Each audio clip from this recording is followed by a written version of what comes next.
Sadly, infirmity prevents my being present in person, but I'm grateful indeed that I can talk to colleagues by means of a brief video recording.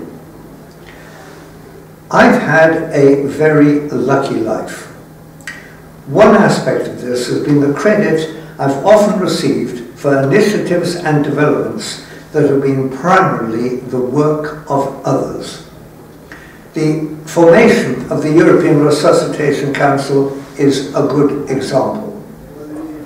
Some have spoken of the role that I played, to the extent indeed of receiving this very month a Lifetime Achievement Award. But in fact, it was very much a secondary one, as I shall relate. The late Lars Mogensen, a distinguished cardiologist from Stockholm, was the prime mover. He felt strongly that our specialty of cardiology should have a greater awareness of resuscitation, and for this reason suggested that the European Society of Cardiology should have a working party devoted to this rapidly evolving science. He was kind enough to discuss this with me in 1986, knowing that I was involved with our own United Kingdom Resuscitation Council that had been set up 5 years earlier by a group that included David Zuidman, Judith Fisher, Peter Basket, and others. We obtained the support of the Council of the European Society of Cardiology and required only the approval of its assembly at a meeting in Vienna in 1988. To our amazement and huge disappointment, this was turned down.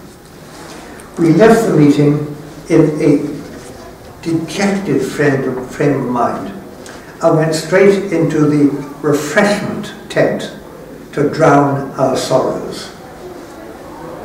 Others who had been sympathetic to our view joined us, notably Leo Bosset, whom I had not known previously, Stig Homburg, John Cam, and Hugh Tunstall-Pedo. We quickly came to the decision that we should have a group, but one that was independent and multidisciplinary. Leo offered facilities at the University of Antwerp to discuss how we might take this forward. I was asked to chair the first meeting of the steering group in December 1988 that included, and if you'll be patient and wait whilst I, for the sake of the record, I name the 17 others: Peter Basket, Leo, John Cam, Herman Deleuze, Eric Edgren, Tom Evans, Neville Hart, Stig Homburg, Paul Hugenholtz, Rudolf Jürgens, Andrew Marsden, Arsene Muli, Narciso Perales, Eric Sando, Daniel Scheidegger, Hugh Tunstall-Pedo, and David Zuidman there. We agreed to set up a group to be called the European Resuscitation Council. And in 1989, this group became the executive committee with Peter Basket as the first chairman and Leo as secretary. We can all feel pride that the European Resuscitation Council has played a leading role on the world stage.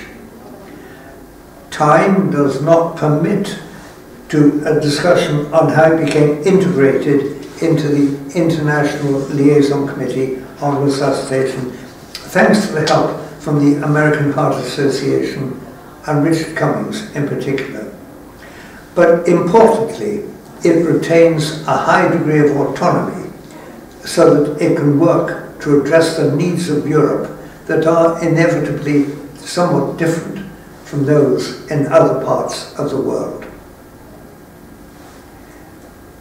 Is the ERC perfect? Of course not. No organization is. Could some changes in emphasis be introduced? I think so.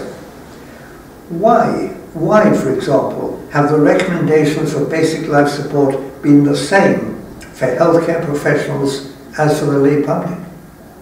We've good reason to know that lay people, even after standard training, cannot ventilate effectively, yet they're not discouraged from doing so.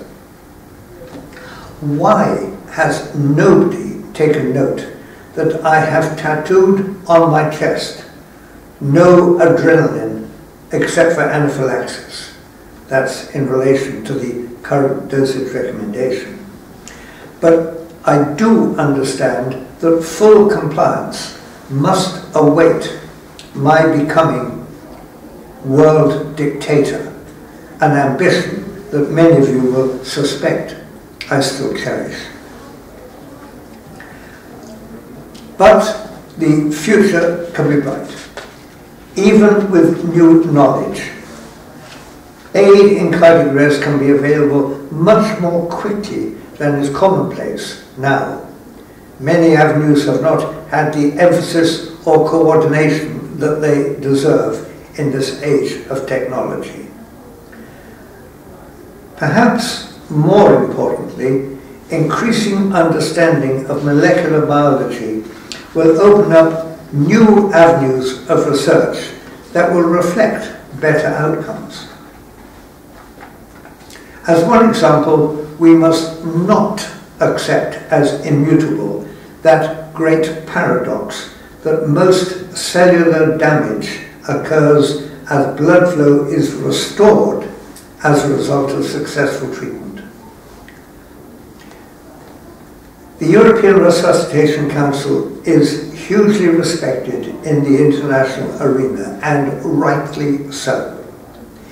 It will prosper in its own right, but also with cooperative and joint ventures that are already one of the hallmarks of its framework.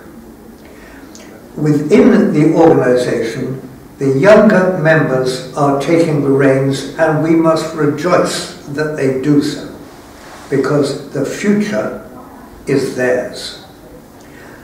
For many of us older members, it is a privilege indeed that we were there from the start, even for those of us who did little more than stand on the shoulders of others.